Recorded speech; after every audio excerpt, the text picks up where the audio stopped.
কাহিনী হইছে কি ভাই জানো? রাইতে ঘুমামু কি, ফ্যানের বাতাস তো পাই না কে, বিদ্যুৎ নাই, কি কারেন্ট নাই, একসের গরম। রাইতে 1টা পর্যন্ত বই রইছে, এরপরও ঘুমায় না। চোখ বাধ্যগত বন্ধ হয়ে গেছে, পরে বাধ্যই বন্ধ হয়েছে।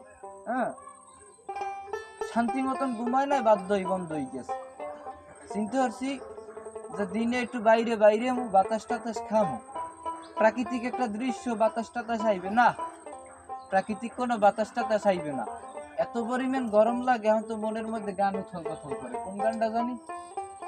বাতাস কর বাতাস কর বাতাস কর সখী, মাথায় পানি ঢাল তোরা, যা করবার তা কইরা গেছে আমার বন্ধু মন পোড়া। নাকি খালি গরম আর গরম বাবা। এই আজকে কয়দিন কারেন্ট নাই, 1 সপ্তাহ কারেন্ট